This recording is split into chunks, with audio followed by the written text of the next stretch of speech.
नमस्कार, मी रवि कुमार. जवाब तो आपको देना होगा बोल सरकार या सदरात 85 आवाजच्या का स्पेशल रिपोर्ट मध्ये आपलं स्वागत. कशा आहात आपण? मजेत ना? मजेत राहा, हिट राहा, फिट राहा आणि हो, आरोग्याची काळजी घ्या. चला तर मग विषयाकडे वळूया. अजित पवारांच्या विमानाचा अपघात झाला, त्या ठिकाणी शरद पवार पोहोचले. हा अपघात कसा झाला, अजितचं विमान कसं कोसळलं, हे अजित पवारांचे मृत्यू झाल्यानंतर शरद पवारांच्या तोंडून निघलेले पहिले शब्द.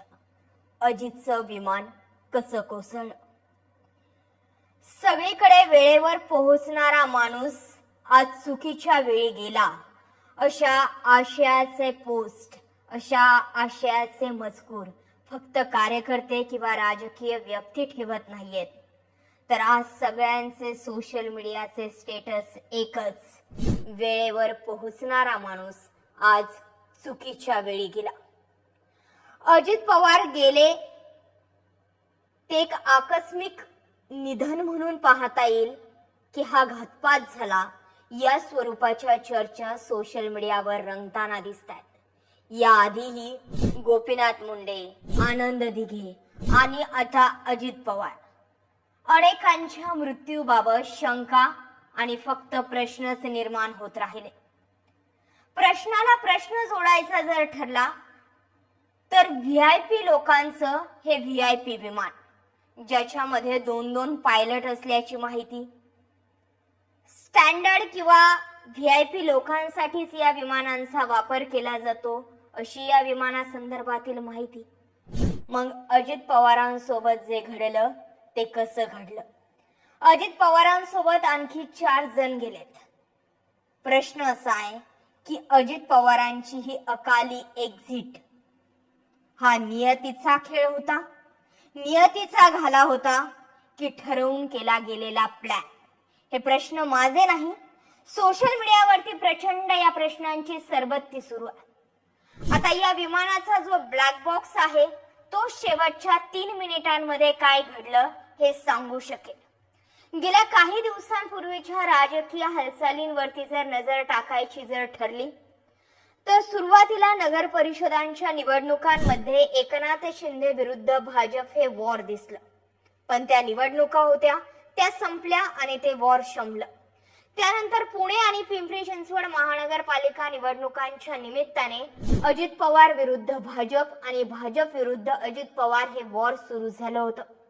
याच निवडणुकांदरम्यान 2023ला बंड केलेले अजित पवार आणि शरद पवार यांचा मिलाप झाला होता. तसा जर विचार केला तर ही फक्त औपचारिक घोषणाच होती, पण त्याआधी वेगवेगळ्या कार्यक्रमांनिमित्त अजित पवार, शरद पवार आणि अख्खं पवार कुटुंब एकत्र आलं होतं. म्हणजे थोडक्यात तुतारी आणि घड्याळ एकत्र होते, पवार काका पुतणे एकत्र होते. हा मेसेज शेवटचा होता. अजित पवारांनी महानगरपालिकांच्या निवडणुका झाल्यानंतर अजित पवार नेमकं काय बोलणार यावरती प्रश्न लागून होतं. त्यावेळी अजित पवारांचे ते शब्द आठवा: राजकारणामध्ये कोणीही पडू नका, तुम्ही तुमचे कामधंदे आणि व्यवसाय पहा, राजकारण लय वंगाळ आहे. अजित पवारांचे ते शब्द आणि आज अजित पवारांचा झालेला मृत्यू, ह्या 2 घटना सांगतात की राजकारण असो किंवा समाजकारण असो, पण सध्याच्या घडीला एकच की माणूस माणसात राहत नाही.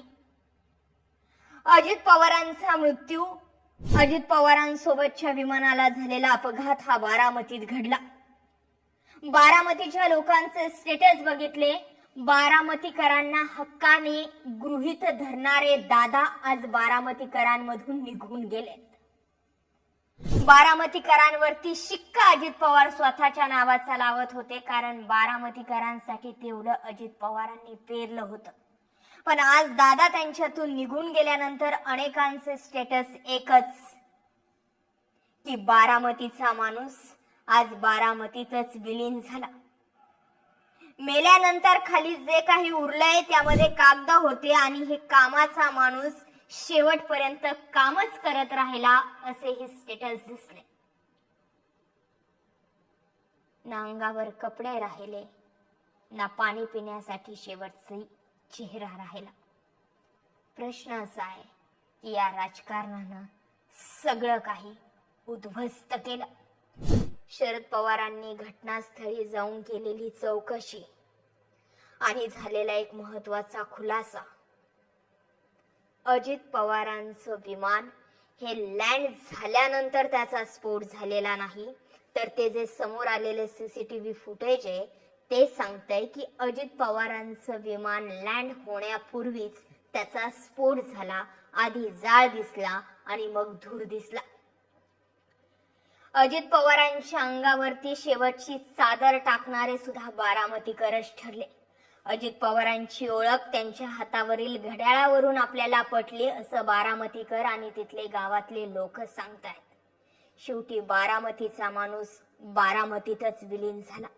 आता प्रश्न तयार झालेत, जे सोशल मीडियावर तयार झालेत, की हा घातपात होता का? हे ठरवून केलं गेलंय का? हा नियतीचा घाला होता का?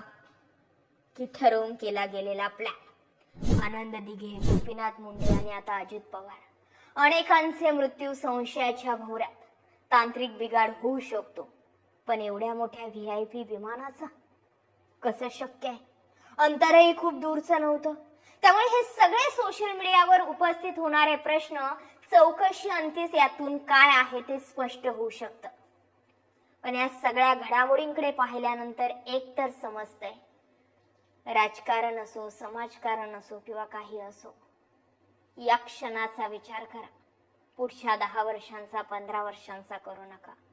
तुम्ही आजच्या वेळेबद्दल काय, पुढच्या सेकंदाबद्दलचं भाकीत वर्तवू शकत नाही. पुढचं काय घेऊन बसला? आज दादांच्या जाण्यानं महाराष्ट्रावर शोककळा पसरली. प्रत्येकाला असं वाटतंय की आपल्या घरातीलच कोणीतरी गेलंय. अजित पवारांसारखा माणूस राजकारणात आणि समाजकारणातही पुन्हा होणे नाही. बिनधास्त होला हो आणि नाहीला नाही म्हणणारा माणूस आपल्यातून निघून गेला. शेवटी मी एवढंच म्हणू शकते, या धुरंधर नेतृत्वाला आपल्याकडून भावपूर्ण श्रद्धांजली.